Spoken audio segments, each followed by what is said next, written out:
The new year, everyone. It is 2022. We are back with the Tech Behind FinTech. As always, I'm extremely excited to be back. It's been a while. It's like the longest break I think I've taken in a very long time. I think it was Christmas, then New Year's. You know what? Let's do some housekeeping and get our things in order. Lot to talk about today. A lot to talk about. Lot of things going on. Give me a second to coordinate that on my side. I was so excited to hop right back in. Just haven't coordinated the other thing. So just give me a second while I do that, and we will get into everything. One second. A lot of news things I want to share with everyone. Whoa. Having some issues there. So echoing, getting our house in order. One second. One second. Cool. One second. Share.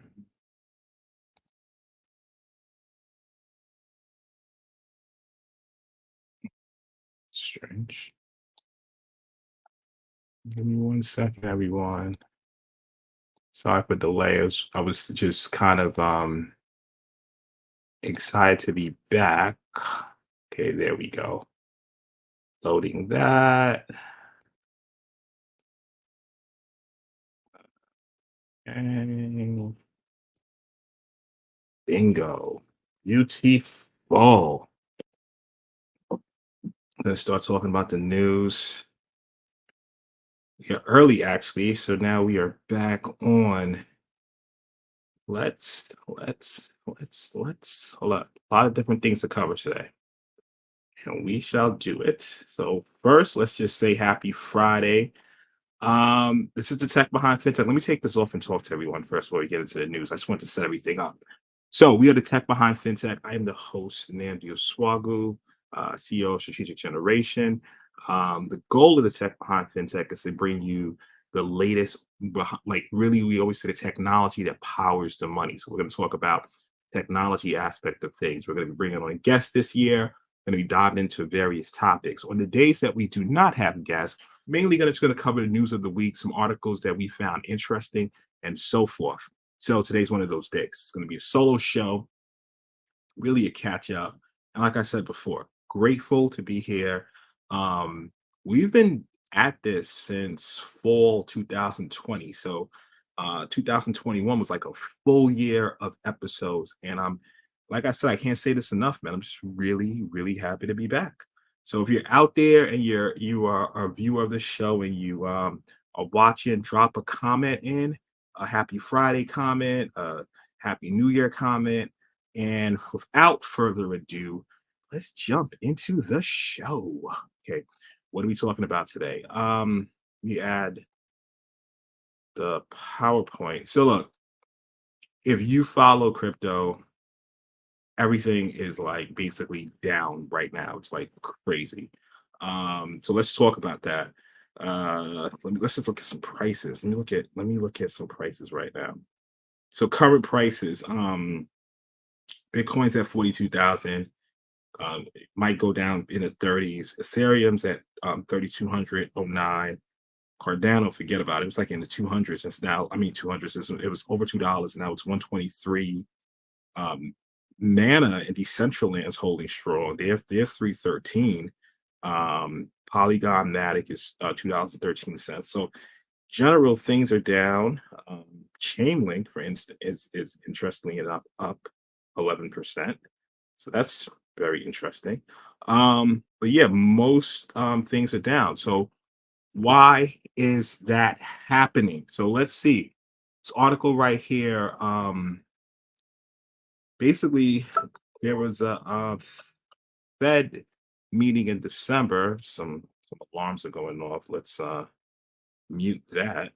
And there was a Fed meeting in December. The minutes just came out, and people are speculating that could be a reason why some of the tech stocks went down, and a lot of the tech stocks went down. So essentially, the Fed also they indicated that it may raise interest rates sooner than expected. They said a crypto sell-off comes after stocks fell Wednesday following the release of minutes from the Fed's December meeting, in which the central bank indicated it would dial back its supportive monetary policy, including reducing the amount of bonds it holds, interest rates, like I said. So one of the things from this article, growth assets such as technology stocks tend to be hit when rates rise, as future earnings become less attractive to investors when yields are higher. The sentiment has filtered through cryptocurrencies, which are seen as a riskier asset. So, some of the reasons why. Yeah, like this one quote specifically with regard to Bitcoin and crypto. The last 4 weeks have seen some weak price action owing a lack of interest, demand, holiday season, and potentially similar factors. So it's interesting. I mean, if you're holding, I know if you are into that and have some crypto assets, I know you're probably checking the markets and wondering what the hell is going on. All right. Next article that we found very interesting. So we talked about this last year. China basically put a ban on crypto, especially mining activities. So a lot of the miners went over to a neighboring Kazakhstan. There's been some deadly protests that hit this particular region. I think the protests were over fuel. So during the protests, the president basically plunged into the internet shutdown, hit the world's major. They basically shut the internet down. th- I didn't know this until researching this article, but Kazakhstan is the world's second biggest Bitcoin mining hub. Part of the reason is they have cheap energy in the form of coal mines. So they're home of coal mines that provides a cheap and abundant supply of energy, which is a major incentive to miners who compete in the low margin industry where their only variable cost is typically energy. So it's again trying to shut down mining activities, Bitcoin mining activities. Went over to Kazakhstan. Um, yeah, so these are things I didn't know until reading this article. So I found it like extremely interesting. Um, it's another stat that I want to read to you guys. The shutdown took when they shut down the internet service took an estimated 15% of the world's Bitcoin miners offline. Um, it's crazy. Um, internet service has since been restored in the country, but it's a couple of things that we could think about. For one, the Bitcoin network is extremely resilient to the point that it doesn't skip a beat, even when substantial portion of the miners are unexpectedly taken offline. Second, the US may soon see a fresh influx of crypto miners looking to avoid future disruption. So that should be interesting to see what happens. I had no clue that Kazakhstan was the world's biggest crypto mining after the China shutdown until researching this particular article. So that is news to me. Let me see if we have any comments from the audience. If you're there, shout it out. I know it's been a while. Well, it's literally been 2 weeks, but hope everyone enjoyed their New Year's and their Christmas holidays and different holidays and so forth. So yeah, let's move on to third article of the day that we found interesting. Hold up, let's pull it up. GameStop. So like that was like back back in 2020, the original meme stock. But they made a come up since then.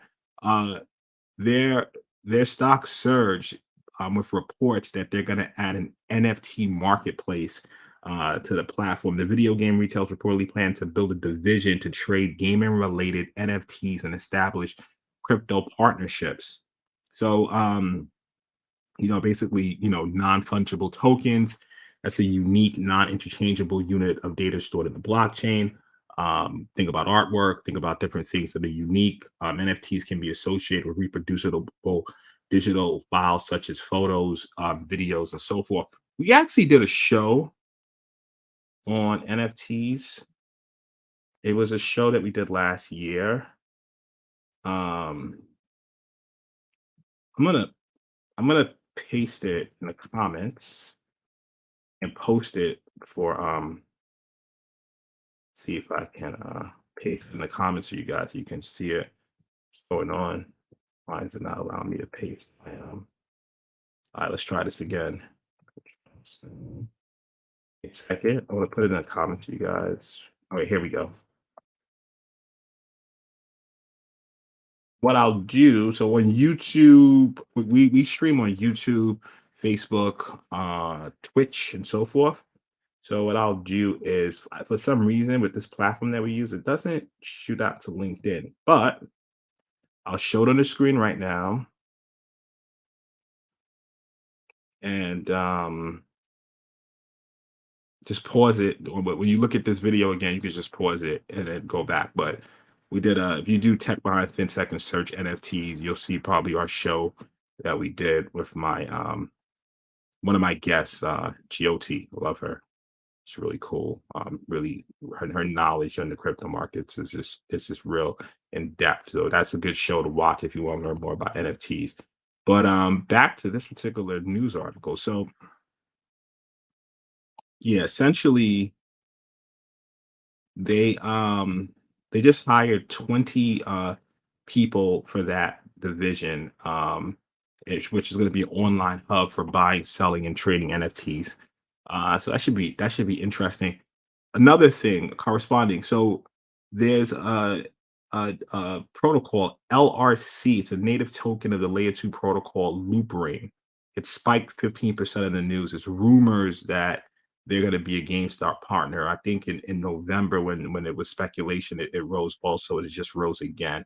Loopring. So really interesting. All right, let's move on to our last article of the day. So this was like totally interesting. So crypto crime hit a record 14 billion in 2021. It's insane. That number is definitely insane. All sorts of scamming activities, from hacking exchanges to just also they counted rug pulls. So that's basically when developers build a new token or build a new system. Essentially, people buy tokens or invest in it, and then they basically take the money and bail. Lack of a better words. So that's added into it. But let's go over some of the stats. Hold up. Let me see if there's some comments. Okay, I don't see any comments. So let's go over some stats with that. So yeah, 14 billion record. It losses from crypto related crime. So basically, losses from crypto related crime, it rose 79%. Um, no, crypto theft increased 516% from 2020. Uh, yeah, this total 70 was stolen from D. So, and they're counting it that a lot of it came from DeFi protocols. Um, just reading. Yeah, like I said before, most of it came through like definitely hacking these protocols. DeFi. So we had a DeFi show previous last year. You can search for it. Decentralized finance is a rapidly growing sector of the crypto market that aims to cut out the middlemen, such as banks and transactions. With DeFi, banks and lawyers are replaced by programmable pieces of code called a smart contract. Talked about that last year, so definitely look up our previous shows on that. Um, so the DeFi transaction volume grew 912% in 2021, according to Chain Analysis stats. So basically, the market grew, but also the amount of scams, hacks, and so forth also grew. That 14 billion number is definitely interesting. Um, they say losses from scams climbed 82% to 7.8 billion worth of cryptocurrency. Um, 2.8 billion of the total came from, like I said, rug pulls. So of that climb, 2.8 billion is rug pulls, which we talked about just now, right? Developers build what appear to be a legitimate cryptocurrency project before ultimately taking the investors' money and disappearing. So it's very important with these new projects that you vetted. I have a friend that, he actually goes and looks at their GitHub and see, do they have a GitHub? Do they have a white paper? Just doing your due diligence before investing to see if it's a legit project. If you plan to invest in it or plan to use it or put your money in it, you definitely do not want them. You do not want to run the risk of losing your funds to a rug pull, or even sometimes when they launch some of these things, they don't have the necessary security practices in place and they get breached. Another loss of funds. So another part of this article that was interesting: transactions involving illicit addresses represented an all-time low of just 0.15 of the 1.5 trillion in total crypto trade volume. Funds would be considered illicit if they were sent to or from a darknet market or were known to have been stolen in a hack. Um, Authorities have got a lot more sophisticated also. It's the technology for the government to investigate these scams have got a little bit more sophisticated, and they won. It's a couple of wins. They say the IRS Criminal Investigation Agency said that it seized more than 3.5 billion worth of cryptocurrency in 2021, all from non-tax investigations, representing 93% of all funds seized by the division during that time period. Other wins for law enforcement in 2021 include the Department of Justice's 56 million seizure in the cryptocurrency scam investigation, 2.3 million seized from the ransomware group behind the Colonial Pipeline attack. Remember that one? As well as an undisclosed amount seized by Israel's National Bureau of Terror Finance in the case related to terrorism financing. So it's interesting to see that the authorities have got a little bit more sophisticated in that manner too. So that is the topics that we wanted to cover today. Getting things organized on our side of the Tech Behind FinTech. About we talked about this before. We have the website up, the Tech Behind FinTech. What? Let me put that link in the put that link in the chat so you guys have it.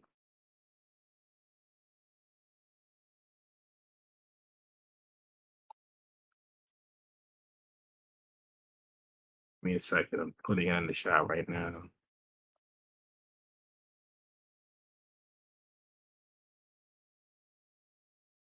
So website, let me add it in. Techbehindfintech.com, pretty straightforward. Uh, we add that in so people only can see that. That's our new website. So yeah, it's first show of the year. Excited to be back. And also, look, reach out to me if you have some interesting guests that you want to see on the show, or people that are doing some interesting projects on the financial technology front. Shoot me a message on LinkedIn. I think we have some contact information on our website, and so forth. So definitely interested to talk to these people.